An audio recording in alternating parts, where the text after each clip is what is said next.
हो घाल. कुठे ठेवलाय हार? मागे इकडे ठेवलंय वर मागे वर. सुलभाताई कुठे? तुमचा पाय दिसतोय ना, कोणीतरी मदत करा. तू घालू देत राहील तो पाय.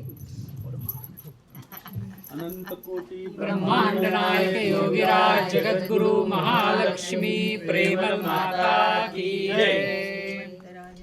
ईश्वर सिद्धि विनायक बाल चिंतामणि आत्मबोध विरचित गणपति महाराज की जय। जाऊ दे, हसू दे. कमी आवाज असतो.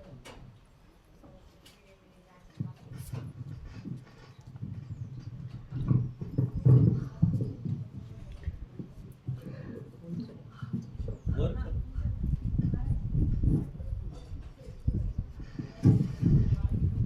बसत नाही ते. ते करताय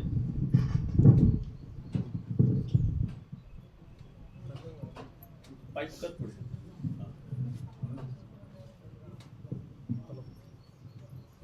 ते पिळा की जास्त. पिळा. उलट उलट बस,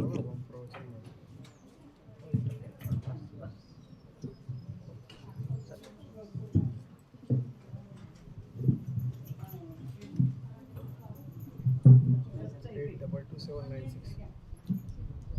पडायचं नाही. आकडे झाले. वीरेश.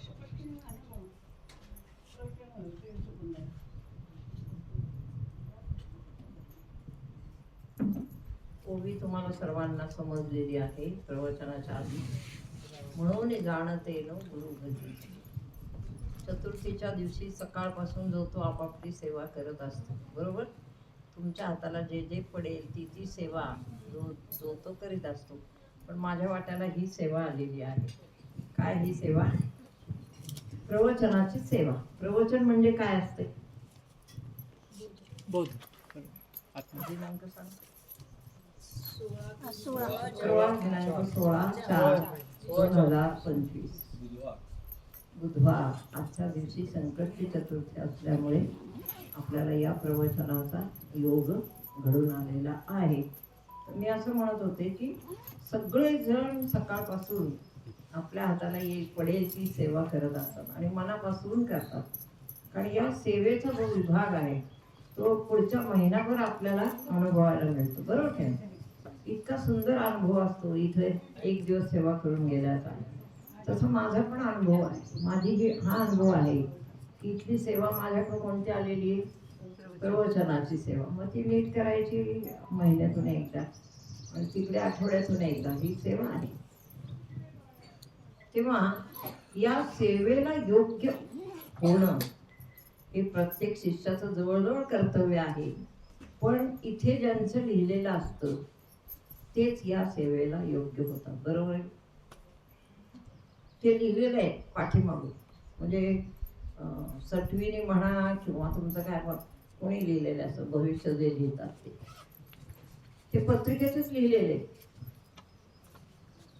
आता जे मी बोलतेय ते कुठं मी वाचलेले नाही किंवा अभ्यास करून आलेली नाही किंवा ज्ञानेश्वरी सुद्धा पाहायला मिळालेली नाही. असेच बोलते. जे बोलते ते तुम्ही ऐका. तेव्हा हे कोणी ठरवलं की अमुकच एक प्रवचन करणार, ते शेती करणार, हे नोकरी करणार, हे प्रपंच करणार असं, किंवा यांचं आमच्यांचं लग्नच होणार नाही, हे ठरवलंय कोणी जगात? सगळं ठरवलेलं कुठून आहे बाबा? वेगळा पोस्ट मास्टर वेगळा, पोस्टमन पण वेगळं. पोस्ट मास्टर इज गॉड आणि पोस्टमन इज गुरु. या पोस्टमनांकडे काम आहे की प्रत्येकाला परमेश्वराचं पत्र वाटत जाणे, बरोबर. काय पत्र वाटायचं हे त्याचं पत्र आहे. प्रत्येक महिन्याला आपण जे देतो काय पत्र आहे की तुम्हाला विचार वाटायचे. प्रत्येक मनुष्याच्या भक्तांच्या अंतःकरणाला रुचतील, पचतील आणि जीवनात उपयोगी पडतील असे विचार तुम्हाला भक्तांना द्यायचे आहेत. हे काम आहे त्याने दिलेल्या लोकांचं. ते ज्यांना वाटायला सांगितले ते पत्र वाटतात. म्हणजे आय एम कोण आहे? पोस्टमन तुकाराम महाराज म्हणतात, मला असं वाटतं कुठेतरी, मी तो हमाल भारवाही असं म्हणतात. आता मी हमाल नाही म्हणत, हमालच आहे, पण मी तो हमाल भारवाही एवढं ते म्हणतात की मी मनाने काहीच गोष्टी करत नाही. मी जे काही काम करतो ते वरूनच मला सांगणं आलेलं आहे, निरोप आलेला आहे, आज्ञा आलेली आहे, म्हणून या देहाने हे काम चाललेलं आहे. तर काय काम आहे पाहता, माझं जीवन तुम्हाला थोडक्यात सांगते. मी साधी नर्सिंगची कर्मचारी होते, समजा म्हणजे होते. त्याच्या आधी तर मी साधी एक मुलगीच होते आई वडिलांची. नंतर लग्न झाल्यावर एक पत्नी झाले, नंतर मुलांची आई झाले, ही सगळी कर्तव्य झाली. नंतर एक मोठं कर्तव्य उरलंय, हे मला काही माहित नव्हतं. होतं का माहित अगोदर की आपण या क्षेत्रात प्रवेश घेणार आहोत किंवा आपल्या हातून एवढं मोठं कार्य होणार आहे, त्याची सुतराम कल्पना मला नव्हती. एक उदाहरण सांगू, आपली सगळ्यांचीच उदाहरणं आहेत तशी, पण कल्पना नव्हती की आपल्याला काय करायचंय पुढं. एकदम बदल झाला. म्हणजे बदल झाला याचा अर्थ काय झाला, एकदम कर्मांमध्ये बदल झाला, एकदम कर्तव्यामध्ये बदल झाला, आणि सगळ्याच बदल, परिस्थितीत पण बदल झाला. एकदम घडलं, म्हणजे थोड्या अवधीत घडलं. आपल्याला खूप अभ्यास करावा लागतो जन्मभर, पण तसं नाही झालं. 5 वर्षात का 4 वर्षात काहीतरी अभ्यास करून घेतला सद्गुरू. करून म्हणजे ते असंच म्हणायचे की हे तुमचंच आहे मागचं, मी काही करत नाहीये, ते पण असंच म्हणायचे. म्हणजे ज्ञानेश्वरी त्यांनी समोर सांगायची आणि आम्ही ती आचरणात आणायची, आणि मग सगळं झालं. आचरणात हा शब्द फार महत्वाचा. त्यांनी सांगायचं, आपण लिहायचं, ही गोष्ट छान आहे, पण लिहून कुठं राहतं, वही. त्यापेक्षा आचरणात आणणे हे फार महत्वाचं आहे. म्हणजे भक्ती ही शरीरात आली पाहिजे. विचार जसे बुद्धीत गेले पाहिजेत. अवघड नाही ना वाटत कोणाला. विचार जसे बुद्धीत जातात. मला पाणी द्या बरं. माझं पाणी कुठे द्या,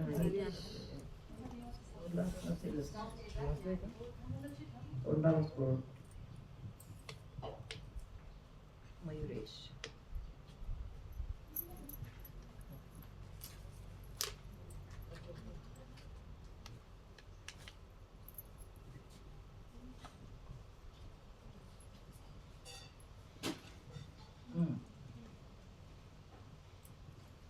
तेव्हा प्रत्येकाचं भाग्य आहे, प्रत्येकाची पत्रिका वेगळी लिहिलेली, आणि ती कशावरून आली वेगळी वेगळी पत्रिका का आली सांगा मला. आधीची हा, तुम्हाला माहिती आहे उत्तर सर्वांना.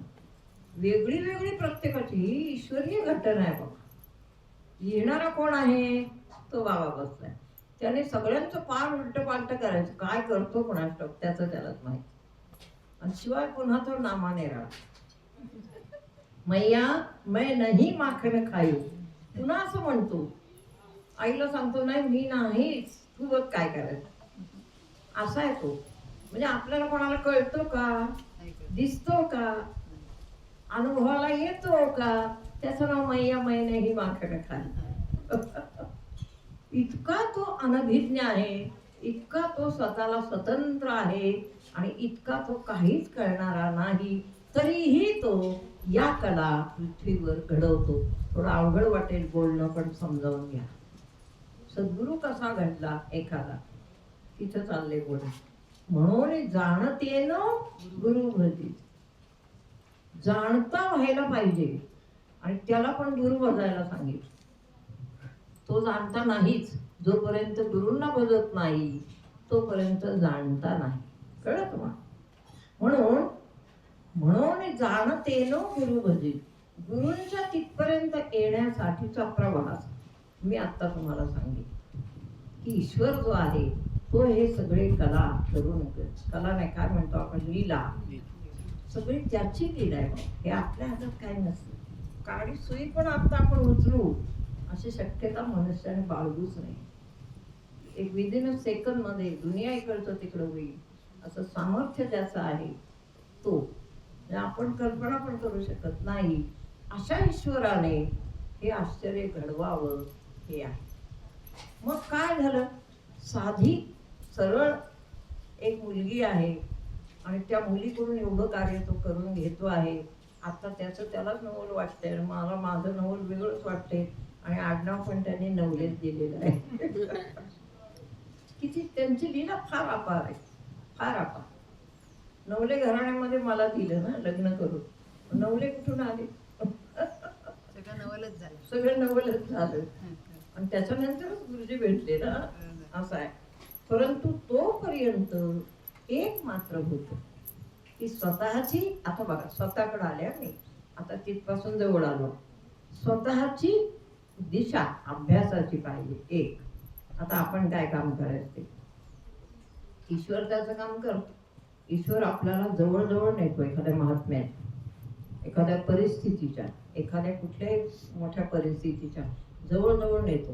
पण आपल्याला जर काही कळलं नाही तर मग तो सोडून द्यायचा. पहा, परिस्थितीच्या जवळ नेतो, एखाद्या व्यक्तीच्या जवळ नेतो, एखाद्या सिद्धाच्या जवळ नेतो. तुम्हाला आम्हाला बुद्धीला कळलं पाहिजे हा मनुष्य सिद्ध आहे, याच्यापासून मला फायदा आहे किंवा हे मला काही सांगू शकतील आणि माझं कल्याण होईल, हे शिष्याला कळलं पाहिजे. म्हणून गुरूंच्या जवळ जा, जवळ पाहिजे. आणि कशासाठी पाहिजे? वासना सगळीकडे क्षमता नॉर्मली, इच्छा सगळीकडेच पूर्ण होतात नॉर्मली. नॉर्मल जगात हेच चालतं सगळं. इच्छा, वासना, अजून काय काय काय नाव आहेत तिचं. सद्गुरूंचं हे वजन आहे की ते ही ओवी सिद्ध करतात. कोण सिद्ध करतं? सद्गुरुनाथांच्या जवळ ही ओवी सिद्ध होते. म्हणून जाणते नो. आता बघा, उपासना गुरूंनी कोणाची सांगितली? चालल्या मी पुढं पुढं आलो. आत्मशक्ती नाही, चूक. गुरूंनी कोणाची उपासना सांगितली?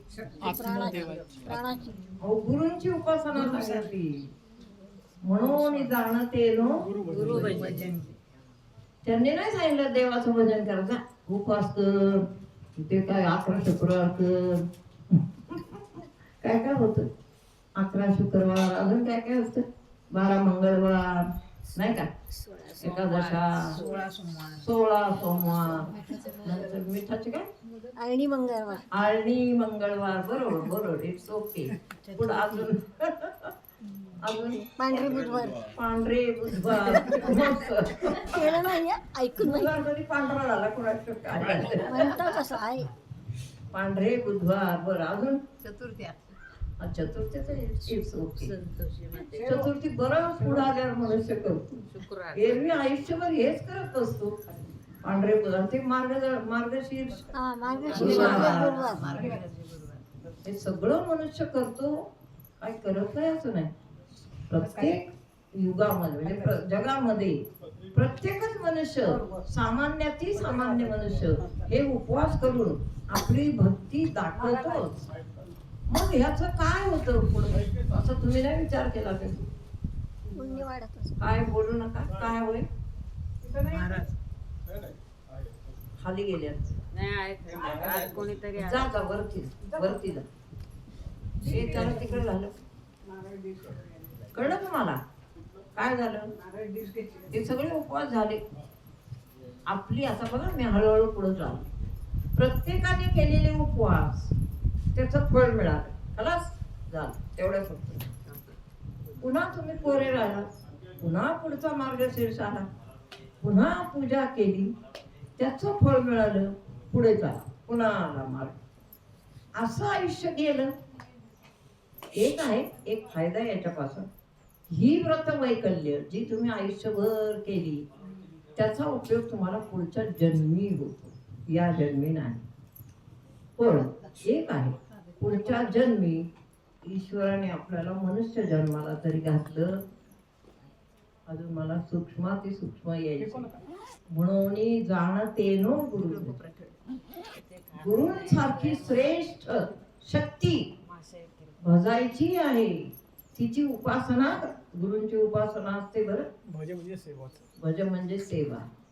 गुरूंची सेवा, गुरूंची उपासना, गुरूंची भक्ती करायची आहे. पण त्याच्यासाठी भांडवल नाही, धंदा करायचा आहे. भांडवल पाहिजे. नरदेह निधान लागले हाती, भांडवल आहे तुझ्याजवळ उत्तम सार उत्तम गती. जरी तू होऊ म्हणसी तरी का चित्ती न धरावी. आहे सगळं, आपल्यांचं नाही चाललंय. हे मी एकेकाच हे भांडवल सगळं मिळालंय. इतके उपवास केले, मार्गशीर्ष केले, गुरुवार केले, शुक्रवार काय फोटाण्याचे ते केले, संतोषी माता पांढरे गुरुवार काय पांढरं काय असतं बुधवार मी आयुष्यात कधी केलं नाही. खरंच देशमुख मागचं काय असेल मला माहित नाही, पण या जन्मी तर मी कसला उपवास काहीच केलं नाही. उपवास फक्त एकादशी पूर्वी कधीतरी करायची मी, आणि चतुर्थी कधीतरी करायची पूर्वी, माहित नाही. आता मला हे सांगायचंय तुम्हाला, हे सगळं पुण्य आहे तुमच्याकडे, सगळ्यांकडे पुण्य आहे. इथं फक्त पुण्यमय समाज जमलेला. आता तुम्ही एकच लक्षात ठेवायचं आहे की आपलं कर्म हे श्रेष्ठ झालं पाहिजे. Am I right? It's okay. It's very serious. प्रत्येक कर्म नंतर सद्गुरू तुम्हाला कुठेतरी दृष्टीत दिसतात. दिसलेत ना आता, आणि आता तुमच्या पुष्कळ जवळ आहे, तुम्ही नका काय काळजी करू. सद्गुरू जवळ दिसतात, समोर इकडं तिकडं बसलेले.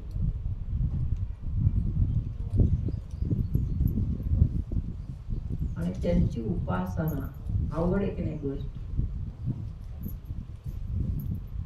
कशी करायची उपासना? त्यांची उपासना करायची. फार मोठ्या दैवाची बाब, फार मोठ्या दैवाची बाब. एखाद्याला ते धन लागतं आणि त्या धनाने आपल्याला लोक असे करतात, कुठं ठेवू कुठं नको. मला आज कळतं हे कोणाचं धन आहे. आता मला तुम्ही करता ना तसे, कुठं ठेवू कुठं नको, आईसा बिया. ते धन आहे कोणाचं? ती ख्याती या बाबाने केली, बसलाय तो. म्हणून जाणत ये नको, या डोक्याने उपासना करायची गुरुची. सद्गुरु सोपाना ही उपासना म्हटलंय आम्ही. उपासना मी म्हणते, श्रवण आहे तुमचं, मनन आहे, चिंतन आहे, अभ्यास आहे, अजून काय नाही? सगळं आहे. मग काय काय राहिले काय दुसरं? उपासना म्हणजे काय राहिले? माहिती नाही. उपासना वेगळं आज्ञा आहे. हा सेवा. हा बरोबर. हा, एक टाका. अजून जवळ आहे ना, सेवा ना, सेवा सेवा सेवा सेवा. सेवा. गुरुंची सेवा. आता सेवा म्हणजे माणसं शरीराला जवळतात. जाऊ दे, मी नंतर सांग. सेवा पण आहे, नाही असं नाही. सेवा एक. नंबर 2 हे बरोबर. आज्ञा. आज्ञा. नंबर 3 ओबी अवघड आहे सोडवायला. तुम्ही मला याच्यात नका पकडत जाऊ. आमचा बोलणारा कोण आहे तो आहे. आम्ही बोलतच नाही, त्यामुळे ह्या अवघड अवघड ओव्या काढून आणतात 1 आणि 2. म्हणून जाणत ये ना गुरु. जाणता कोण आहे आधी? एक तर ईश्वरच जाणताय, त्याच्यानंतर गुरु जाणताय. मग अशा गुरूंची उपासना करायची म्हणजे कशी? तुम्ही सांगा. गुरूंच्या बर हुकूम जाणतं व्हावं लागेल. जाणतं म्हणजे कसं? सद्गुरूंच्या मनामध्ये आता काय आहे हे ज्याची बुद्धी जाणते ती झाली सद्गुरूंची उपास. काय कळलं? म्हणजे तुम्ही आता वाईट नका वाटून घेत, मग आम्हाला कधी कळायचं, मग आमचं कसं व्हायचं. असं नाही काय. तुम्ही छान आहात सगळे साधे, जेवढे अनभिज्ञ आहात तेवढे सुंदर आहात, मस्त. एखाद्याला जर व्हायचं असेल हुशार तर त्याने कुठपर्यंत व्हावं? सद्गुरूंच्या मनातलं ओळखायला शिकायचं. आता आले का पंचायत? फार सूक्ष्म. हा, फार सूक्ष्म. फारसं तसंच आहे बाबा. कसं काय व्हायचं, करणार? कसं ओळखायचं? अति काय सूक्ष्म, करणार? अति सूक्ष्म. आणि याच्यासाठी सद्गुरूंनी आपल्याला शिकवलेलं असतं ते ध्यान. हळूहळू मी पुढे चालले. ते ध्यान ध्यानाने मनुष्य एकाग्र होतो, नंबर 1. ध्यानाने मनुष्य काय होतो? प्रसन्न होतो, नंबर 2. ध्यानानेच मनुष्य जाणता होतो. म्हणून जाणते जाणता होतो. काय काय जाणतो शिष्य? गुरूंचं नाही जाणत, गुरु तर मोठेच. विवेक. शिष्य काय काय जाणायला शिकतो? विवेक. हा? हुशार शिष्य असतो एक. काय जाणतो? विवेक. सार. हा. सद्गुरूंच्या मनातलं जाणतो. काय पाहिजे आता. ही परीक्षा आमच्या गुरूंनी घेतली, घ्यायची एवढं. अवघड असतं, म्हणून अवघड असतं. मग मी असं सोप्यात छान ठेवलंय, झोपाळे दिलेत सगळ्यांना. त्याचं ध्यान करा. मस्त पहाटे ध्यान करा, झोपाळ्यात झुला घ्या आणि काही काळजी करू नका. ओके, बिंदास, इट्स ओके. हे तुम्ही माझ्या यांच्या जीवावर ठेवले, गणपतीच्या. यू आर सो नाईस शिष्य सगळे. त्यामुळे तुम्हाला काही त्रास देणार नाही, अजिबात नाही. तसा मी शब्द दिलाय त्यांना. बर, जाणता शिष्य पाहिजे, गुरु तो वेगळाच. सद्गुरूंच्या मनामध्ये काय आहे आता, त्यांना काय हवंय हे ओळखणार. आता एखादं उदाहरण सांगा बरं, कशाचं नाही का. सद्गुरूंच्या मनात काय, असे ज्ञानेश्वर होते. निवृत्तीनाथांना काय हवंय? निवृत्तीनाथ एक असे सद्गुरू आहेत जे कधी बोलले नाही, वाचा पूर्ण बंद, काहीच बोलले नाही. भूक लागली बोलले नाहीत, मला आंघोळीला पाणी दे म्हटले नाहीत, काहीच बोलले नाहीत, नुसते बसायचे. ते माऊलींनी जाणावं. काय करायचं दादा? आंघोळीला पाणी देतो, आंघोळ करून जाणायचं आहे. दादा भोजन वाढलेलं आहे, भोजन. मग दादांनी डोळे उघडायचे, भोजन करतात, पुन्हा डोळे बंद, विषय सांग. असा गुरु असतो काय करा? हा गुरु सतत डोळे उघडे ठेवून तुमच्याकडे बघतोय. तसंच पाहिजे. मी पण जाणलं ना गुरुंचं. मी हो. गुरुजींचं जाणलं ना. प्रश्न आहे. एकच दुःख आहे की गुरुजी खूप थोडे दिवस मिळाले, पण ठीक आहे. अच्छा, त्यांची लीला आहे. त्यांना काय वाटलं ते त्यांनी करून टाकलं आणि स्वतःचं जीवन लवकर संपवलं आणि माझ्या हातात हे सगळं दिलं. पण हे सगळं त्या वरच्याला काहीतरी मान्य असेल, कुठेतरी काहीतरी असेल, मला माहित नाही. त्यांचे ते धागेदोरे आपण नाही जाणू शकत. पण असंच आहे. एकदा असं झालं, मी ध्यानाला बसले पहाटे. आता मग 4 वाजता बरोबर मी उठायचे. माझी ड्युटी कोणती? Accept night. माझी ड्युटी कोणतीही असो, मी कितीही दमलेली असो, माझं शरीर काहीही बोलत असो, त्याचं मी कधीच ऐकलं नाही. फक्त काय? सद्गुरूंची सेवा. ही पण एक सद्गुरूंची सेवा आहे. सद्गुरूंनी सांगितले ना ध्यान करायचं, पहाटे करायचं. त्याच्यात काहीच मागं पुढं पाहायचं नाही. कितीला उठायचं? 4ला. बरं 4. आणि बसायचं. त्या ध्यानामध्ये एक दिवस समोर सद्गुरुनाथ दिसले आणि थोडेसे खिन्न दिसले. दिसायचं स्पष्ट, खिन्न दिसले. मग मी बुद्धीत असा विचार केला की का बरं गुरुमाऊली खिन्न काय? त्यांना कशाची गरज आहे आता? तर माझ्या वरून बुद्धीतून शब्द आले. त्या काळी बरं का, तो काळ जरा आपलाच काळ आहे, पण तो काळ अजून जरा असाच होता. आत्ताचा काळ फार फास्ट आहे पैशांच्या बाबतीत. त्या काळी त्या क्षणी त्यांना 1000 रुपयाची गरज होती. फक्त 1000. आता काहीच नाही ते. मग ते 1000 आता काय करायचं? शिष्याला तर त्यांनी कसं का होईना संदेश दिला. मग आता मी आमच्या पतींची मी आज्ञाधारक, गुरूंची आज्ञाधारक. तशी पतीच्या पुढं माझं काही चालत नव्हतं, म्हणजे मी काय चालवायचे नाही. मग सकाळी उठून त्यांना भीत विचारलं. ते म्हणजे कोणाला द्यायचे? म्हणलं असं मला ध्यानात जे दिसलं ते मला पूर्ण कर. मग घेऊन जा. ते काय कपाट उघडं आहे, चावी तिथंच आहे, हे नुसतं बोलायचं आहे. ते वेगळं आहे. मग दिले त्यांनी 1000. मग मी रिक्षा करून गेले. सद्गुरुनाथ असेच बसले होते. मी गेले, तिथे बसले. दर्शन घेतलं, लांब बसले. आता कसं बोलू गुरुजींना? गुरुजी असं असं आलो आणि हे घ्या पाहिजे, असं कसं बोलणार आपण? एवढ्या मोठ्या मनुष्याला असं म्हणणार कसं की तुम्हाला पैशांची गरज होती, असं आपण म्हणू शकत नाही. पण थोड्या वेळाने गुरुजींनी डोळे उघडले, मला म्हणाले काय झालं, तुम्ही कोणत्या चिंतेत आहात? मी म्हटलं मी चिंतेत नाही, पण आहे थोडी विचार. म्हणले काय झालं, तुम्हाला कोणता विचार आला? मग हळूवार काहीतरी एक एक एक एक शब्द उच्चारत उच्चारत हे मी हळूवार सांगून टाकलं. ते म्हणले कसं कळलं नवलेताई तुम्हाला? बास करा. कसं कळलं नवलेताई तुम्हाला? मला बरोबर 1,000ची गरज होती. त्यावेळेस 1000 मोठे होते, थोडं समजून घ्या, थोडं समजावून. ते कोणाला तरी त्यांना सकाळीच द्यायचे होते, त्यांनी शब्द देऊन टाकला ठेवला होता आणि तो मनुष्य सकाळीच येणार होता. आणि मग असं ध्यानात ते बसले होते, मी तिकडे बसले. हे जे जाणणं आहे दिव्यत्व, त्याला जाणणं म्हणायचं. अशा जाणणाऱ्याने गुरु भजायचा. गुरूंचं भजन, गुरूंचं पूजन, गुरूंना जाणणे म्हणजे भजन आहे, बाकी नाही.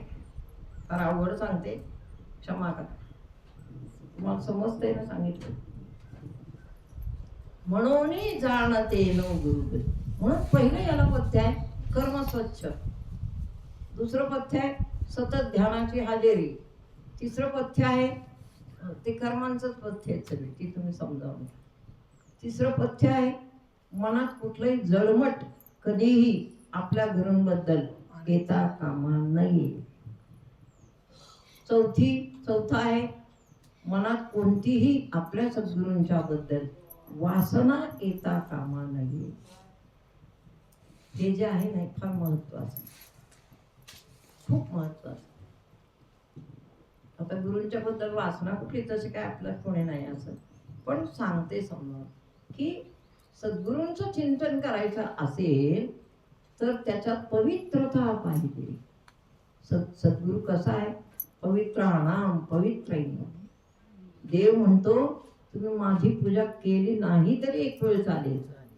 कोणाची पूजा करा? पूजा म्हणजे सद्गुरूंना पहा, त्यांच्या दरबारात आला, त्यांच्याकडे लक्ष द्या. माझ्याकडे नाही दिलं तरी चालेल. तर ते मला सांगायची वेळ येऊ नये, प्रवचने म्हणून सांगते, एरवी मी कधी कोणाला सांगत नाही. असं आहे. तुम्ही हुशारच आहात, त्यामुळे तुम्हाला सगळ्या गोष्टी सांगण्यात पण काय अर्थ नाही. कळलं? म्हणून काही गोष्टी आपण पथ्य म्हणून स्वीकारायच्या, त्या सांभाळायच्या, आपला अभ्यास सांभाळायचा, आपलं कर्तव्य सांभाळायचं, मग अभ्यास करायचा. आता अभ्यास आपण काय करायचं आहे तुम्ही लोकांनी? फक्त काय करायचंय आदरताई? बस फक्त ध्यान चिंतन उपासना जी आहे ती ती करायची. बरोबर, चिंतन करायचं, ध्यान करायचं, उपासना आपली करायची. परवा मी शिबिर घेतलं, मला आश्चर्य वाटलं. तुमच्या प्रत्येकाची कुंडलिनी इथून पुढे आहे. डोंट वरी. आता तुमच्या पाठीवरून हात फिरवण्यात काही मला स्वारस्य नाही आणि मी फिरवणार पण नाही इथून पुढे, कारण ती आपोआप जाणार आहे. खूप छान अवस्था आहे सगळ्यांची. म्हणजे एवढी वर्ष तुम्ही जी घालवली आहेत अभ्यासामध्ये, खरोखर आश्चर्य आहे, फार मोठं आश्चर्य.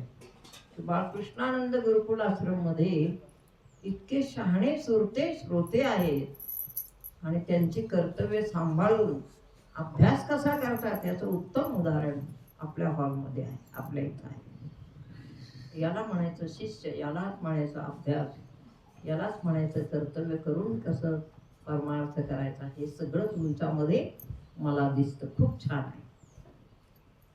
तुम्ही सेवा करता, कर्तव्य करता, प्रपंच करता, शिवाय अभ्यास करता.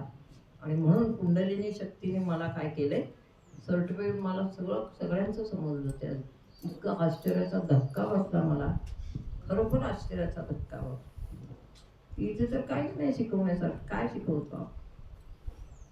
म्हणूनच आता माझा तुम्हाला कंटाळा आलाय. म्हणजे आता सगळे येते आम्हाला, असं काय असं काही नाही. नाही नाही असं काय. असं आहे. जरा रिव्हिजन झालेली बरी असते. रिव्हिजन खूप झाली आता. आम्हाला तुम्हीच सांगता तुम्हाला सगळं येते हं? मला कळतच नाही की आम्हाला काय कळत नाही येतंय. तुम्हीच सांगता तुम्हाला सगळं हा, येते आम्हाला काहीच कळत नाही. आम्ही कुठे येते हे कळत नाही काय कळत नाही. म्हणून गुरूंना भजणारा कोणताही नाही बजू शकत. तुमच्याच सारखे साधत पाहिजे. आता आलं बरोबर, लाईक यू. म्हणजे सद्गुरूंच्या स्थानावर जाऊन त्यांना कसं सांभाळायचं, त्यांची विद्या कशी आत्मसात करायची, आणि आपण अभ्यास कसे करायचे, आणि साक्षात्कार कसा करून घ्यायचा, हे तुमच्या सर्वांवरून मनुष्याने शिकावं असं आहे. म्हणून जाणतेन गुरु भजिले तेने कृतकार. तो कसा होतो? कृतकृतार्थ, कृत्यकृतार्थ. आता बघा, निवृत्तीनाथ आणि ज्ञानोबरायांचं आपण उदाहरण घेतलं तर निवृत्तीनाथांनी कधीच काय तोंड उघडलं नाही, कोणती विद्या दिली नाही, फक्त एकदा डोक्यावर हात ठेवला, म्हणजे जा तुला कळतंय काय करायचं. त्याच्यावर ज्ञानेश्वर महाराजांनी कार्य केलं सगळं पूर्ण. ज्ञानोबरायांनी ओळखलं की ह्यांना काय पाहिजे. नाहीतर कोणी असतं माझ्यासारखंच म्हणलं असतं, नाही बरं आहे, गावात जातोय, भिक्षा मागून आणतोय, तुम्हाला खायला घालतोय, याच्यापेक्षा काय करायचं आणखी, खूप झालं चला. माऊली तसे नव्हते. म्हणजे गुरु तसा नसतो म्हणून शिष्य तसा नसतो. गुरूंच्या पेक्षा वरचढ शिष्य असतो, त्याचा गुरुला अभिमान असतो. कळलं? सद्गुरूंच्या पेक्षा वरचढ जो निघतो त्याचा आपल्या गुरूंना अभिमान असतो, खूप अभिमान असा आहे. गुरुजी तेव्हा पण माझ्याबद्दल सगळ्यांना सारखं खूप, तुमच्या तोंडाला कोरड पडते, पडते माझ्या तोंडाला पडते. खूप कोरड पडते. बोलताय ना हा.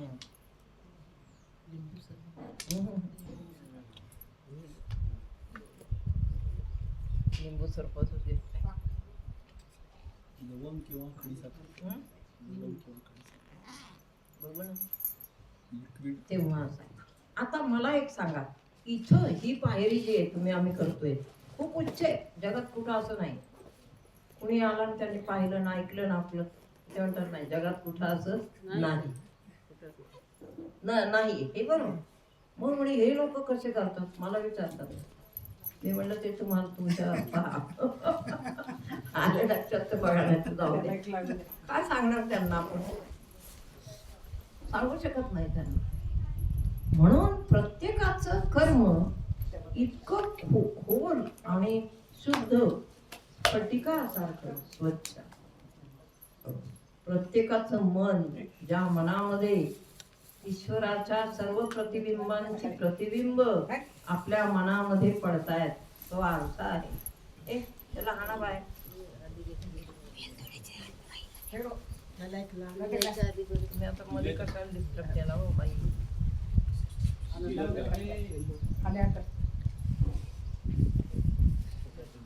ते वर ठेवा ना, आम्ही घेऊ नंतर, राहू द्या महाराजांच्या जवळ. त्यांना कुत्र्याला ठेवायची होती मागच्या.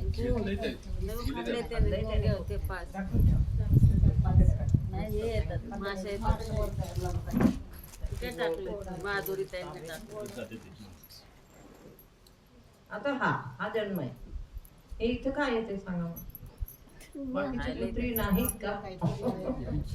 नाहीत का सांगा मग. पूर्वजन्मात हा, एक आणि तो ओळखतो किती लोकांना. सकाळी आल्याला त्यांनी मला पहिली सलामी दिली. मी म्हटलं आम्ही नाही बोलणार, तुम्ही 8 दिवस झाले इकडे आले नाहीत ना, आलाच नाही तो. तर ते पहिल्यांदा उंबरा ओलांडून पहिल्यांदा घरात आले माझ्या समोर उभं. आणि 2-4 लोक त्याच्या अंगावर हात फिरवत असतील, मी नाही फिरवला तर ते असं बघतं माझ्या, तू फिरव पाहिजे, मग आपण अंगावर हात फिरव मग जात. हे कुठंतरी मर्म आपल्याला शिकायला मिळते. असे प्राणी ते आता किती कुत्री आहेत या गावात, एखादंच कसं येतं इथे, त्याचं पूर्वपुण्य असतं. एखाद्या दोषामुळं हा जन्म आला, पण असा जन्म येणं नको हो, कोणालाच येऊ नये. कुठलाच जन्म नको. जन्म नाही रे अनेक, तुका म्हणे माझी जन्म नको. आता असे जन्म घेऊन परत परत काय करणार आपण. म्हणून कर्म सूचकतेने करा, शुद्ध कर्म करा. कसं करायचं शुद्ध कर्म ते तुम्हाला कळतंय. अवघड आहे तरी पण करा. तुम्हाला मी असं नाही म्हणणार तुम्ही टीव्ही बघू नका. बघतो की नाही आपण टीव्ही? बघा, दुसऱ्या क्षणाला विसरलं पाहिजे. आणि जे बघायचं तेच बघा, दुसरं फालतू काहीतरी बघायचं नाही. हे आहे, हे तुम्हाला कळते. कळलं? मग हे शुद्ध कर्म याला म्हणायचं. अशा शुद्ध कर्मांचा ढिगारा पाहिजे, ढिगारा. मग तेव्हा एक सद्गुरू निर्माण होतो. कळलं? तुम्हाला मी शब्द देते आज की तुम्ही सगळेजण पुढच्या काळामध्ये सगळेजण एक ठिकाणी सद्गुरू होणार आहात. एक ठिकाणी जगाला खूप गरज आहे. आज काय जगाला गरज आहे अशा सद्गुरूंची. जरी विश्व बदललं तरी पुन्हा सद्गुरू पाहिजेतच. इथं तुम्ही सगळेजण सद्गुरू आहात. लक्षात ठेवा. कळलं? शुद्ध कर्मांमध्ये खूप कमी लोक येतात.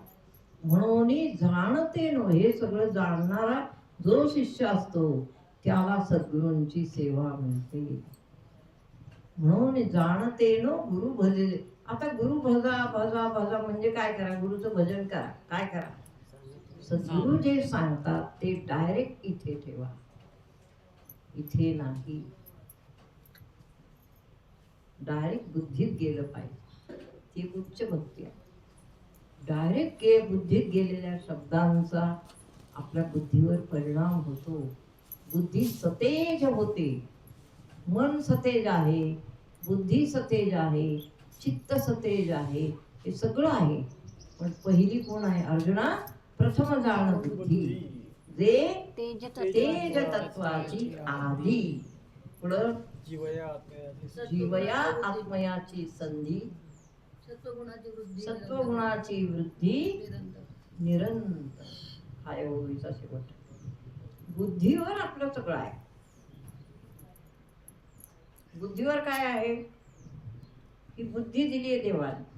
आता बघा, आता तुम्ही शिकून घ्या. अजून इथे आहे आत्मा, मध्यभागी बरोबर तो बिंदू आहे. त्या बिंदूमध्ये इतका प्रकाश आहे की कोटी सूर्यप्रकाश इले एवढं तेज ह्याच्यात आहे. म्हणून मनुष्य जन्म लागतो, म्हणून पुण्य लागतं, म्हणून सेवा लागते, मग होतो मनुष्य जन्म. आणि मग तिथं हे सगळं भांडवल जमून आलं पाहिजे.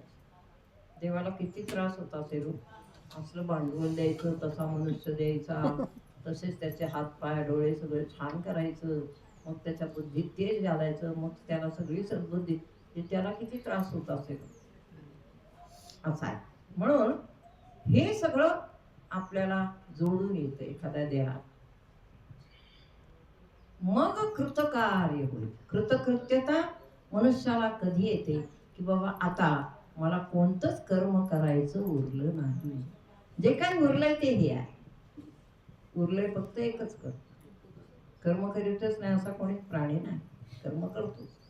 कळलं तुम्हाला? हा, नाही कश्चित क्षणमपि जाती तिष्ठत कर्म. कर्म न करता कोणीही प्राणी एक क्षण सुद्धा राहू शकणार नाही. हे बरोबर. पण मग म्हणजे कर्म करणे आहे. कर्म हा आपल्याला बरोबरच लागलेला शब्द आहे, पण त्याच्यातून सुटायचं पण आहे आपल्याला. मग कर्म करू नको याचा अर्थ काय? फक्त शुद्ध कर्म कर. कर्मातून सुटू शकत नाही. कर्म करू नको त्याच्या पुढे काय? फक्त शुद्ध कर्म. फक्त शुद्ध कर्म कर याचा पुढचा अर्थ काय? बरोबर बोला. तुमचा अभ्यास फार छान झालाय. नैष्कर्म हो याला म्हणतात हा अभ्यास. तुम्ही सगळेजण सावध राहा. नैष्कर्म्य हो. नैष्कर्म्य म्हणजे काय सांगा? कर्मार्पण करायचं. कर्म मी करत नाही. माधुरीताई म्हणजे ती एकदम मला फार आवडतात त्यांचं अभ्यासात. नैष्कर्म्य हो म्हणजे प्रत्येक कर्म अर्पण करून करून करून साक्षात्कारापर्यंत ये. त्याला म्हणायचं आता काय म्हणालो आपण निष्कर्मी. निष्कर्मी. म्हणजे एकही कर्म शिल्लक न ठेवता सगळीच्या सगळी मला देऊन टाकली असा माझा शिष्य असतो अर्जुना, तसा तू हो. अर्जुन एकटाच का बरं निवडला एवढा भगवद्गीतेचं ऐकणार? दुसरं नव्हतं तिथं. कितीतरी होते मोठे मोठे विद्वान, त्यांचे शिष्य होते, सगळे होते, प्रेमळ होत, सगळं होतं. त्यांच्या द्रोणाचार्य नाही बोलवले, शिक्षक होते, ऋषी होते, भीष्माचार्य होते, किती मोठे. भीष्माचार्य हा असा मनुष्य होता जो रात्रंदिवस फक्त कृष्णाची उपासना करायचा. मग मला असं म्हणायचं, मग त्यांना गुरुजीच नाही भेटले आहे ना. कृष्ण समोर असून भीष्माचार्यांना शेवटी प्रश्न बघा. म्हणून भागवताचा अभ्यास करा आणि गीतेचा अभ्यास करा, सुंदर. आणि आता आपल्या महाराजांमुळे आपल्याला गणपतीच्या ग्रंथाचा अभ्यास मुद्गलचा तर चाललेलाच आहे. तो अभ्यास फार सुंदर आहे मुद्गलचा.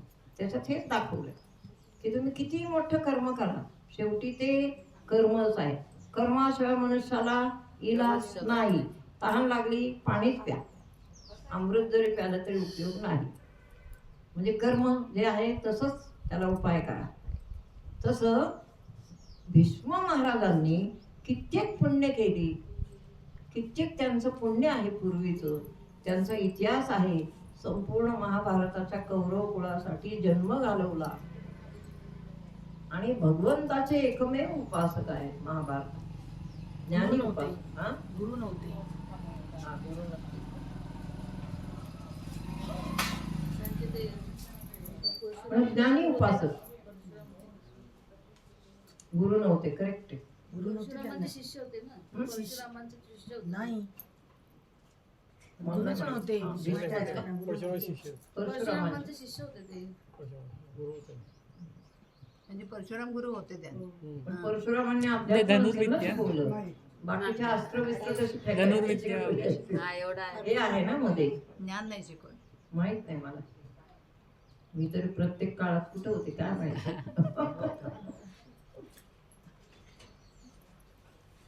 मग असे भीष्माचार्य जे सर्वतोपरी वरिष्ठ, ज्ञानात वरिष्ठ, इतिहासात वरिष्ठ, घराण्यात वरिष्ठ, कीर्तीत वरिष्ठ, सगळीकडे वरिष्ठ असून सुद्धा भीष्माचार्यांना प्रश्न पडला. म्हणजे कृष्णाने सांगितलं अर्जुनाला, अर्जुना म्हणजे काय कळलं नाही. बाण मार. मग अर्जुन रडायला लागला. या घटना झालेल्या आहेत आपल्या आयुष्यात. अशा मायेच्या घटना येतात. आपल्याशी जोडा प्रत्येक इतिहास मागचा, प्रत्येक कर्म मागचं जोडा. माया मध्ये असते. माया मनुष्याला कळत नाही असं नाही, कळतं सगळं, पण मध्ये कोण आहे? माया. सगळं समजतं पण मध्ये माया आहे. मायेला समजून घेणं अवघडच आहे. समजतच नाही माया. हा? दैवी हे शाग्नमयी मम माया व्रत. आणि मी कोण आहे मग? माम. हा बघा, तो महामाया आहे. महामाया आहे. महामाया म्हणजे शिवी आहे ना. नाही. माहेश्वरी. म्हणजे महान माहेश्वरी. महान महान. महान नको काय, ठीक आहे. मी पण मग मायाच आहे ना. एक स्त्री म्हणजे मायाच असते. तशी नाही मी माया. स्त्री म्हणजे मायात असली नाही मी माया. पुढे चाल, जाऊ दे, नंतर बोलू याच्यावर. पूज्य बिज्य नाही. द्रोणाचार्यांचा विषय झाला. द्रोणाचार्य नाही, सॉरी, भीष्माचार्यांचा विषय झाला. विद्वान आहे, कट्टर श्रीकृष्ण भक्त आहे. मग पांडव आणि कौरवांच्या लढाईचा क्षण आला आणि भीष्माचार्यांनी सांगितलं, बरं का, उद्या सकाळी मी अर्जुनाचा वध करणार, खलास. आणि द्रौपदीच्या कानावर बातमी आली. हातात बांगड्या, चुडा भरला, पायात पैंजण घातले, जोडवी घातली, सगळ्या दागिन्यांनी सगळी पूर्ण नटली, शालू नेसला, हिरव्या बांगड्या भरल्या, कपाळावर कुंकू लावलं आणि भगवान कृष्णाकडे गेली पाया पडायला. पाया पडली. कृष्णाने विचारलं, काय झालं द्रौपदी, काय आहे मनात, तू का आता युद्धाच्या वेळेस तू का नटली? नाही म्हणजे मला असा शाप मिळाला आम्हाला की संध्याकाळी हे कोणीच हे राहणार नाही पांडव. तो म्हणलं तू कशाला काळजी कर, दॅट इज कुठल्याच क्षणाची कुठल्याच संकटाची काळजी तुम्ही करू नका. नाव घ्या फक्त, द्या सोडून. ते तसं जमत नाही आपल्याला, म्हणून आपल्याला भीती वाटते. काय जमतं का? नाही जमत.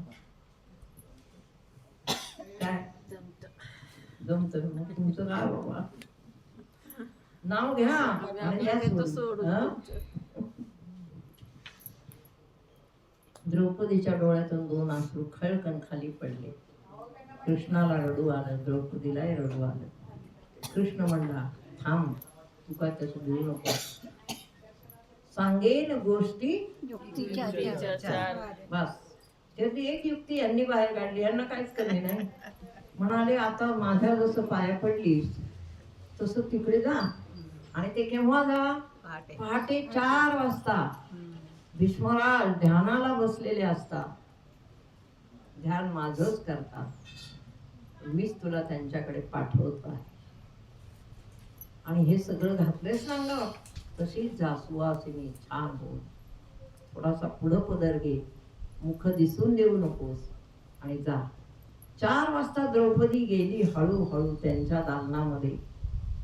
आता आत ध्यानात असताना हळूहळू आत गेली आणि पायावर हात टेकून असे टेकवताना खळकन बांगड्यांचा आवाज आला. येता क्षणी भीष्मांनी ओळखलं कोण आहे. भीष्म कोण आहे? त्यांचाच शिष्य आहे. भगवान कसं बघते ना, तू हुशार आहे. त्यांनी ओळखलं, काय द्रौपदी आली का? डोळे झाकून. इतकं आत्मज्ञान झालं पाहिजे. अचूक आत्मज्ञानाने हे साधतं. डोळे झाकून सांगता येतं मनुष्य कोण आहे. डोळे झाकून भविष्य सांगता येतं काय आहे. कळलं? तसं त्यांनी ओळखलं, कोण? द्रौपदी आली का? मला माहिती होतं म्हणजे. बाहेर कोण उभं आहे? ते म्हणले ते आमचे गुरु असणारच तिकडे. कोण? ते सगळ्या जगाचे गुरु आहेत, ते आहेत तिथे. म्हणले मला माहिती, त्यांनीच पाठवलं. जा. अखंड सौभाग्यवती हो. इतिहासच थांबला तिथे. तरी सांगेन गोष्टी हे त्यांनीच करावं. ही भगवंताची लीला आहे. बरं, ही लीला आपल्या सर्वसामान्य लोकांच्या आयुष्यामध्ये होत असते. फक्त आपलं तिकडे लक्ष पाहिजे, नीट लक्ष द्या. आपण रोज लीलेतच जगतो. मग असे तुम्ही कोणीतरी म्हणालात की आम्ही बसलो आहे, हवा किती सुंदर आली. कोण सोडतंय ही हवा?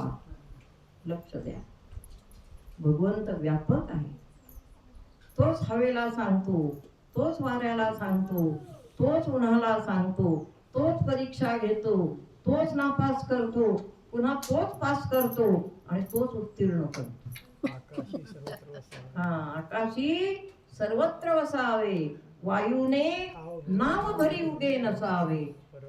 पर्वते बैसका वायूने पृथ्वी या भूते व्हावी, हे आज्ञा माझी. स्पष्ट सांगितलंय तिथं. अजून काय सांगायचं गीता? माझी आज्ञा आहे अर्जुना. आता इथे सगुण श्रीकृष्ण नाही घ्यायचा बरं, एकदम पूर्ण मूळ स्वरूप. अर्जुना, ही माझी आज्ञा आहे. पृथ्व्या भूते वहावी, हे आज्ञा माझी. समुद्री बैसका न संडावी, सॉरी, पर्वती बैसका न संडावी, समुद्री रेखा ओलांडावी, ही आज्ञा माझी. बरोबर. समुद्राच्या किनाऱ्यावर गाव आहे, पण पाऊस आला ते समुद्र बाहेर येतच नाही. वाय? तुम्ही या आश्चर्यांचा विचार करा, म्हणजे तुम्हाला ध्यानाची उपासना खूप छान वाटेल. किती किती आज्ञा आहे ईश्वराची त्यांना. एक बोटभर सुद्धा बाहेर नाहीये लाईन सोडून. आपल्या मुलाला साधं सांगितलं, या रेषेच्या बाहेर जाऊ नको, तू 100 वेळा इकडं पाय टाकले आणि इकडं पाय टाक. हे सामान्य आणि विशेषातला फरक आहे. पृथ्व्या भूते व्हावी ही आज्ञा माझी. एकदा जर पृथ्वी नुसती अशा हल्ली तर संपलं सुद्धा. पृथ्वीचा वेग किती माहितीये तुम्हाला?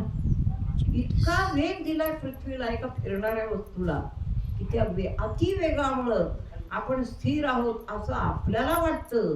वास्तविक आपण एकही क्षण स्थिर नाही. म्हणून जन्म आहे, मरण आहे, खेळ आहे, खेळ संपणं आहे, झोप आहे, जागरण आहे, रात्र आहे, दिवस आहे. त्याच्यामुळं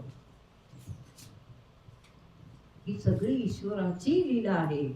ध्यानाला बसून हीच जाणायची असते. किंबहुना ती आपोआप हळूहळू बुद्धीला जे आकलन होतं तेच ज्ञान आहे. आता तुम्हाला छान आकलन व्हायला. मग ओवी कोणती आपली? जाणते हे सगळं कोण?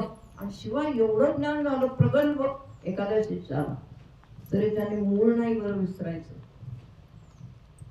मूळ कोण आहे? सद्गुरु. आपला सद्गुरु मूळ आहे, हे नाही विसरायचं. आणि कधीच जीवनात माजायचं त्याला काय ते म्हणतात, घेतला वसा टाकणार नाही. आणि काय ते आहे ना ते, घेतला वसा टाकू नको, माजू नको, माजू नको, उतू नको, मातू नको. ते व्रत आहे याचं. घेतला वसा टाकू नको, उतू नको, मातू नको. हे जे हे ते व्रत आहे. हे व्रतच ते आहे. अखंड गुरूंचं व्रत करणं ही सर्वात मोठी अवघड उपासना आहे. ती तुम्ही घेतली बरं पदरात, ते बघा बा तुमचं तुम्ही, आपल्याला काय माहित नाही.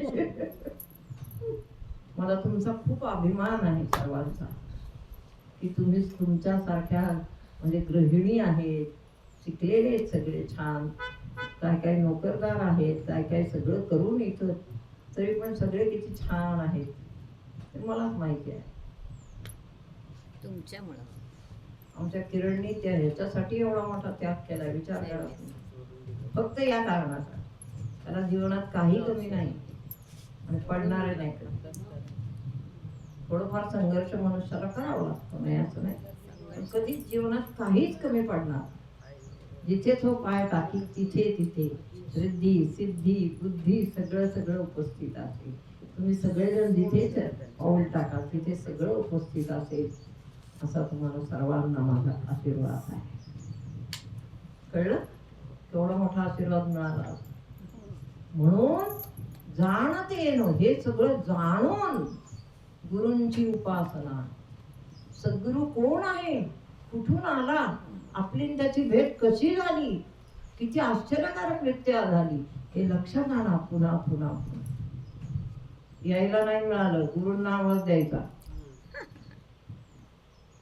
बस वाल्याला नाही का आवाज द्यायचा, बस इकडं आली पाहिजे माझ्याजवळ, असं उलट म्हणा म्हणजे येते. हो बरोबर आहे. येते येते येते की नाही? थांबते हा, जास्त वर. बस माझ्याजवळ आली पाहिजे असं उलट म्हणा. त्याला यावंच लागेल तुमच्याजवळ. आपण जगाच्या मागे पळायचं नाही, जग आपल्या मागे पळायला पाहिजे. त्याच्यासाठी मनाची बुद्धीची आत्यंतिक स्थिरता पाहिजे, खूप दृढ विश्वास पाहिजे. कोणीच विश्वास नाही ठेवला, माझ्या या बाईने माझ्यावर विश्वास ठेवला. याचं गुरुंना केवढं कौतुक असतं माहितीये तुम्हाला? खूप मोठं कौतुक असतं, खूप कौतुक असतं. आणि म्हणून सद्गुरू काय करतात, आपल्या एकाच बाईचे, आपली लाडकी आहे, शिष्य आहे किंवा शिष्य आहे, त्यांचे लाड पुरवतात सगळे. एक दिवस गुरुजींनी मला जवळ बोलवलं, असे बसले होते घरात, मी काहीतरी होते तीच, त्यांनी म्हटलं इकडे आणवले ते. म्हटलं बरं. एकदम त्यांचे जाण्याचे दिवस जवळजवळ आले असतील बघ. इथं मी उभी, इथं ते बसले. म्हटले हे बघा, हे जे सगळं घर माझं दिसतंय ना, बघा का नीट, याच्यावर तुमचा काही अधिकार नाही. जाताना बघ, इट्स राईट. म्हटलं गुरुजी कसं काय तुम्हाला, म्हणजे असं म्हणताच तुम्ही कसं? याच्यावर आमचा खरंच अधिकार नाही. आमचा काय अधिकार? आमचा अधिकार फक्त आमच्या गुरूंवर आहे आणि त्यांनी सांगितलेल्या बोधावर. म्हणजे मी जास्त काही बोलत नसे त्यांच्यातून, पण म्हटलं हो नाहीये. इथे काय दिसतंय? म्हटलं पुस्तकं दिसत. याच्यावर तुमचा अधिकार आहे आता बघा बरोबर आहे. ग्रंथ जे तुमच्याकडे येतील आपोआप आपोआप, त्याच्यावर तुमचा अधिकार आहे, हे बरोबर आहे. तुम्हाला ते पटलं. एक माझ्या आयुष्यात माझं होतं की मला कशाची इच्छाच नसायची. मला गुरूंचं पद मिळावं, मी अशी आहे, मला तसं, ते मला काही कळत नव्हतं. बुद्धी फार साधी होती, कळतच नसे. गुरुजींनी सांगितलं याच्यावर तुमचा अधिकार आहे. 10-12 पुस्तकं त्यांनी लिहिलेली तिथे होती. म्हटलं गुरुजी छान आहे, त्याच्यावर म्हणजे मला ग्रंथ, वाङ्मय, ज्ञान हेच मला आवडायचं. काय करतं घरदार येऊन सगळे, त्याच्यासाठी कोर्ट कचेऱ्या खेळायच्या, मग ज्ञान कधी खेळायचं? हे ज्ञान खेळणं आहे आत्ताच. मग ते गुरुजींनी ऐकल्यानंतर ते गेले काही महिन्यांनी किंवा काही वर्ष नाहीत, महिने. नंतर त्यांनी माझं वर्तन पाहिलं असेल का नसेल, पाहिलं असेल की नाही. किती वेळा मी घरी जाते त्यांच्या, किती वेळा बघते, किती घरावर हक्क सांगते, मुलांना काही त्रास देते का असं वाटतं वडिलांना. शेवटी they are also one father of her son. त्यांना पण प्रपंच होता, आपण म्हणतो पण तरी होता, मुलगा होता. त्यांनी का सांगू नये माझ्या मुलाला हे आमकाम मिळावं? हा त्यांचा हक्क आहे, त्यांचं आहे ते ओरिजिनल, आपल्याला काय करायचं. मग इतकी वर्ष मध्ये गेली. किती वर्ष गेली? जवळजवळ 10 ते 12 वर्ष मध्ये ना. आपण 92 साली गादीवर बसले, ते 2004 ला गणपती आले. 12 वर्ष. कारण ध्यानामध्ये एक दिवस पहाटे 4 ला मी बसलेले असताना त्यांनी समोर आले माझ्या. त्यांनी सांगितलं नवलेताई बरोबर 12 वर्षांनी मी तुमच्या आयुष्यात पुन्हा येतो आहे. मला वाटलं कोणतरी फोटो बिटो घेऊन येईल असं. तर ठीक आहे, मी म्हणलं ठीक आहे. 12 वर्ष माझ्या काही लक्षात पण राहिलं नाही. ते लक्षात होतं एक वाक्य की येतोय. पण 12व्या वर्षी हा चमत्कार झाला की त्या शिष्याने जमिनीचा कागद आणून देणं. तरी तिथून पुढे 4 वर्ष मी पाहिलाच नाही कागद. 3 वर्ष. तिथून पुढे मी इथं आले, तिथं पॉइंटला बसले आणि डोळे बंद केले. म्हटलं देवा, हा परिसर माझ्या परिचयाचा नाही, काहीच नाही. इकडं मला तू कशासाठी आणलेस, काय येतो तुझा? तेव्हा लगेच मला वरून शब्द आले की बाळा मी इथेच आहे, मला वरती काढा. विषय संपला. तिथून पुढे हे सगळं ते हे जे आहे 12 वर्ष शिष्याची परीक्षा पाहिजेच असते, असा पूर्वीचा जो नियम आहे गुरुकुल आश्रमाचा, तो बरोबर केला की नाही त्यांनी? मग तसं आहे. म्हणजे त्यांना हे कळून चुकलं की आपल्या मुलांना कुठलाही त्रास देत नाही, तिने कोणतीही कोर्ट केस केली नाही की आमच्या गुरूंची जागा आहे, आमचं त्याच्यावर अधिकार आहे. नो, काहीच केलं नाही. मला जो आपला हॉल मिळाला आपल्या सर्वांच्या अनुमतीने आणि ह्याने, तो त्या हॉलमध्ये मी आपलं सांगत बसले. तिथं आपलं कर्तव्य होतं ते मी करत बसले. मग हे आलं ते कुठून आलं? म्हणून सद्गुरूंना जाणून, सद्गुरूंचा स्वभाव, सद्गुरूंची बुद्धी, सद्गुरूंचं अंतःकरण जाणून जो भक्ती करतो अर्जुना, त्याच्यावर मी असा प्रसन्न होतो, असा. आणि म्हणून त्याला मी प्रसन्न असतो प्रत्येक क्षणी. सकाळी काय झालं माहितीये मला? हल्ली उदाहरण सांगते. हल्ली ती बाकीची बाग आहे ना आपली मागची सगळी चिक्कूची, ती झाडं काय माझ्याशी बोलतच नाही. काय प्रकार आहे? एरवी झाडं माझ्याशी बोलतात, यांना माहिती. मग मी किती गेले तरी ठप्पच, मी हसले तरी ठप्पच, मी प्रेमळ गीतं म्हणली तरी ठप्पच. रुसली का? हा, सकाळ मला चैनच पडेना पहाटेपासून. मग मी ध्यानाला बसले सकाळी जाऊन, सगळं जाऊन आटपून आले. भैया म्हटलं थोडा वेळ 10-20 मिनिटं बाजूला बसले. आणि मी विचारलं श्रींना, म्हटलं काय असं आहे? जर त्यांच्यावर काही अनिष्ट असेल, हम राक्षस बन के जाएंगे उधर. अनिष्ट असल्यावर आपल्याजवळ काय त्याची खैर नाही. नसेल तर तुम्ही मला सांगा काय आहे. झाडं माझी गप्प का? त्यात परमेश्वर आहे आणि माझ्याशी ते बोलतात. मग आत्ता का? गुरुजी हसायला लागले, म्हणजे गणपती. त्यांनी सांगितलं कामं नवलेताई ती रुसली तुमच्याबरोबर. म्हटलं काय? अहो तुम्ही तिकडे जातच नाही हल्ली, विषय संपला.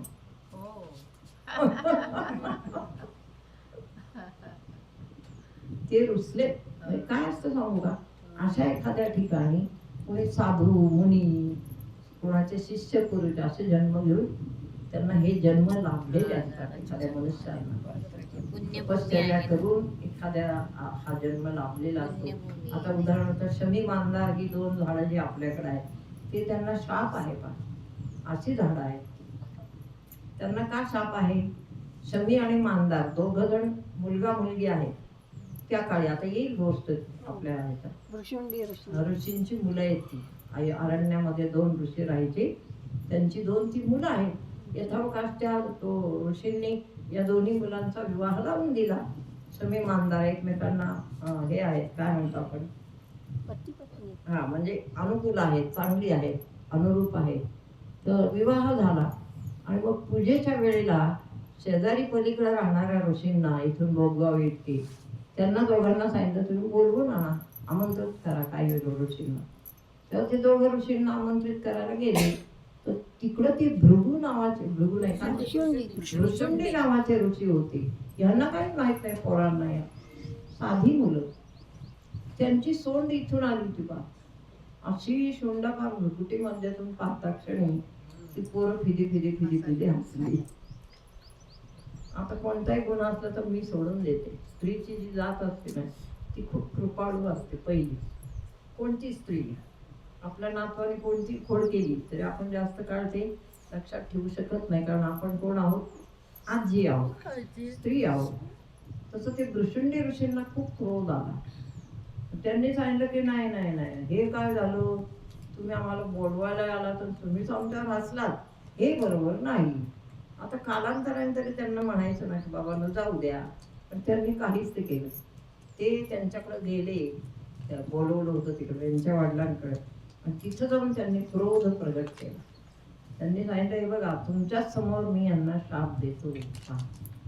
आणि तपश्चर्या ज्यांची झालेली असते त्यांनी उच्चारलेले शब्द हे शापित व्हायला वेळ लागत नाही. म्हणून तुम्ही सगळ्यांनी दुसऱ्याला कधीही कुठेही शाप देऊ नका, कधीही अनुच्चारित उच्चार करू नका, कधीच नाही, विचार करायचा मग उच्चार. त्या ऋषींनी यांना शाप दिला वडिलांच्या समोर. त्यांच्या म्हणाले जा तुम्ही दोघही अखंड विश्वामध्ये झाडं होऊन पडाल, काय वृक्ष होऊन पडाल. मग ती मुलं वृक्ष झाली लगेच तिथल्या तिथे, आणि ती अश्रू गाळू लागली. म्हणाली की काय करावं, आम्हाला ह्याच्यातून काहीतरी उत्शाप द्या. मग त्यांनीच तो उत्शाप दिलाय की जर तुमची तोडलेली पानं गणपतीला वाहिली गेली तरच तुमचा उद्धार आहे, अदरवाईज नाही. पण देह मात्र तुमचे बदलणार नाही. काय अजून तेच देह घेऊन ते तसेच उभे आहेत. काय आपण शमी मानदार वाहतो की नाही, ते त्यांना बरं वाटावं म्हणून म्हणतो, आणि आपली सेवा व्हावी म्हणून म्हणतो. म्हणून सुशिक्षित मनुष्य, साधनातीत मनुष्य जे आहे तुम्ही लोक, कोणाला कधीही घाणेरडं बोलू नका, शाप उच्चारू नका. मनातून सुद्धा कधीच काही घाणेरडा उच्चार करायचा नाही. लक्षात तसं होत असतं बरं. त्यांचं किती राग येऊ द्या, स्वतः क्षमा मागा, तुमचा गुन्हा होऊ द्या त्याच्याकडून, नका काही बोलू. कारण तुम्हाला पण हा जन्म एकदाच आहे, पुन्हा मनुष्य जन्म नाही. झाला तरी तो कशाचा येईल, ऋषींचा येईल, कुठेतरी गुरूंचा येईल, कुठेतरी चांगला जन्म येईल. तो यायचा असं वाटत असेल तर याच्यावर ताबा. कळलं तुम्हाला? तुम्ही संसारात आहात तरी सांग, किती त्रासले तरी वाटेल ते नका बोलू. चांगलं बोल, चांगलं म्हणजे बोला तात्पुरतं, पण वाटेल ते नाही. कळलं तुम्हाला? शमी मानदार पहा अजून एक ती इथं. आणि अशी दिव्य झाडं इथं असताना ती जर माझ्याशी बोलली नाही मग मला कसं होत असेल. त्याची चिक्कूची झाडं अशी गप्पच आहेत सारखी. मला वाटलं यांच्यावर कोणीतरी प्रयोग करणारे लोक आहेत ना, झाडांवर सुद्धा प्रयोग करणारे लोक आहेत. मागच्या 5-6 वर्षापूर्वी माझ्या समोर असे हिरवे हिरवे एवढाले आंबे लागलेला एक आंबा उंच माझ्या समोर असा खाली आला. सगळी पानं गळून आंबे गळून गेले. मी स्वतः पाहिलं. त्या दिवशी मी इतकी रडले. अशी माणसं आहेत जगात. म्हणून मग ते मला असं वाटलं तसं काय आहे का, डायरेक्ट तिकडं कलेक्टरकडे केस. आपण मध्ये बघायचंच नाही. त्यांनी सांगितलं नाही की तुमच्यावर रुसलीत का मी अलिबागेत जातच नाही, जाणं होत नाही. ते बघा. मग त्यांनी सांगितलं तुमची विभूती आणि तुमचं तीर्थ हे सगळं बादलीमध्ये घाला, पाणी घाला आणि ती बादली एकेका झाडाला पोता आणि प्रेमळ गीत म्हणा. त्यांची सवय आहे नेहमी खुर्ची घेऊन जाऊन बसत आणि त्यांना प्रेमळ गीत म्हणणार. ती प्रेमळ गीत म्हणली की ते डुलतात. ती त्यांची सवय आहे. ते हल्ली खरंच झालं नाही, खूप दिवस झाले. आता आपलं पण वय नाही का झालं, आपल्याला कोणीच समजून घेत नाही आमचं वय झाले. That is the fact. म्हणून सांगितलं की काय ते आपली ओवी काय हे सगळं जाणून सद्गुरूंची उपासना आहे. आणि सद्गुरूंची उपासना म्हणजे दिव्यत्व आहे. सद्गुरूंची उपासना म्हणजे ठिणगी हातात धरल्यासारखा. म्हणून करायचीच नाही का कोणी, करायचीच नाही. सद्गुरू घेतात सांभाळून. एखादा उपासना आता रामदास स्वामींनी तो कोण आपला कल्याण काय म्हणायचं त्याला, डाळगप्पू तोच ना कल्याण. एवढं हंडे पाणी खालून आणायचं बापरे. छान आहे ते रामदास स्वामींच्या आयुष्यातलं. ते मला खूप आवडतं. त्यांनी कसं छान सांभाळून घेतलं. तसं घ्यावं लागतं. तसं आहे गुरूंच्या आयुष्यामध्ये. कोणताही शिष्य असला तरी त्याला जागा असते असं नाही, जागा असते नसते असं नाही. तेव्हा आपण स्वतः सर्वांनी समाधानाने राहा, हसत खेळत राहा, सदैव प्रसन्न राहा. दुर्मुखलेलं कधी राहायचं नाही. घरी दुर्मुखलं झालं तर स्वतःला आरशात बघायचं लगेच काय. आणि आता तर दुर्मुखलेलं राहायचंच नाही या वयात काय. आता दुसऱ्यांना हसत ठेवायचं का, आपण एक दुर्मुखायचं मग लोकांना काय द्यायचं. आहे तसं सगळी परिस्थिती मला माहीत आहे प्रत्येकाच्या घरची. तरी नाही आपला हास्य बघून समोरचा हसला पाहिजे का बोलतो नाही ना. आपला हास्य पाहून समोरचा प्रसन्न झाला. मग ह्या हसायचं का मोठ्या मोठ्याला नाही. कसं हसावं मनुष्याने तुम्हाला काय सांगायला नको, तुम्हाला माहिती. तेव्हा आता तुमच्या आणखीन एक गोष्ट लक्षात आली का पहा. जो प्रवचनाचे इथून हे जातात व्हायब्रेशन्स, तो तुमच्या प्रत्येकाच्या चेहऱ्यावर काय आलेला आहे तेज. ते मला दिसतं. आणि प्रत्येकाचा प्राण असा काय होतोय, तेजस्वी होतोय आणि प्रफुल्लित होतो, आनंदी होतो. इथं बोलणं चाललं म्हणजे प्राणाला आनंद होतो. ते सोडून द्या बाकी काय होत नाही. सगळं छान होतं. इतका धीर काय घालवू नका. काय आता आनंद बरोबर आनंद होतो. सद्गुरू ही अवघड गोष्ट आहे. सद्गुरूच्या नादाला नाही लागायचं. पूर्ण लागायचं अर्धवट नादाला दुसरे सोडून द्यायचे. सद्गुरूंची कॉपी करायची नाही, लक्षात ठेवा. नाहीच कोणी आपल्याकडे करत. सद्गुरूंनी असं केलंय म्हणून मी असं करते हे नाही. That is wrong. सद्गुरू हे सद्गुरू आहे. आपल्याला त्यांची काय, मी उद्या गुरुजींचं म्हटलं तरी त्यांची बरोबरी काय येणार आपल्याला असं आहे. आम्हाला माहिती होतं ते किती हुशार होते, कुठल्या कुठं गुरुजींची बुद्धी होती. गुरुजींनी 37व्याच वर्षी ना का 45 काय असतील पंथराज कितव्या तरी असं 40-45 वयामध्ये पंथराज अख्खा लिहिलेला आहे.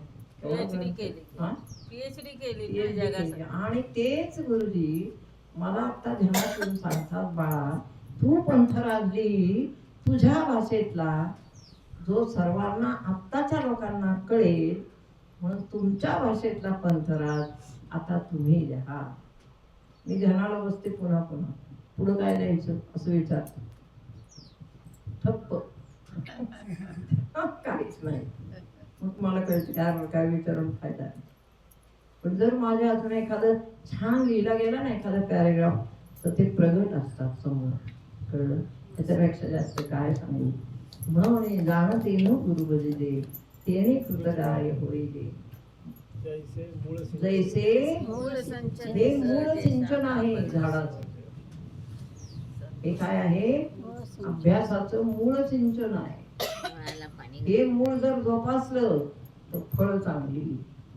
एक ध्यान आहे आणि दुसरं आता मी सांगितलेलं आहे. सद्गुरु सिंचन करतायत. हा.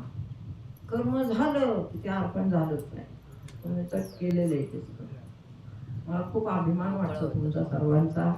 बाळकृष्णानंद हॉल मी 1992 साली सगळे साधक माझ्या ताब्यात घेतले आणि त्यांना शिकवायला सुरुवात केली.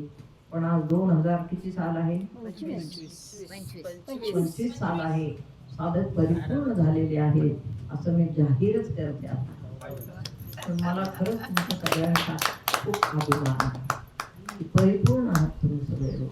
काळजी करू नका आणि स्वतःला परिपूर्ण समजून गर्व पण करू नका. कळलं?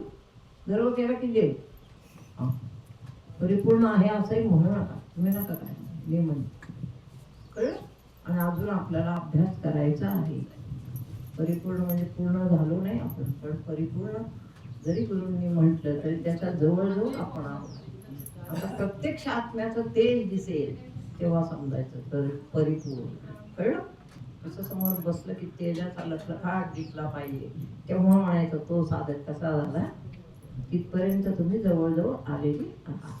कुंडलिक वरदा हरी विठ्ठल श्री ज्ञानदेव तुकाराम. खूप छान. याच्यापेक्षा वेगळं पण प्रवचन झालं असतं पण मी फार आत आत आत तुम्हाला नेलं आणि खूप छान म्हणजे वेगळं सांगितलं प्रवचन. छान झालं. त्याच्यापेक्षा बरोबर सांगता आलं असतं. नाही पण आतलं जास्त आवडतं. हा? आतलं जास्त आवडतं. आतलं जास्त. हा, बरं वाटतं. मला ठीक आहे. ओम गंग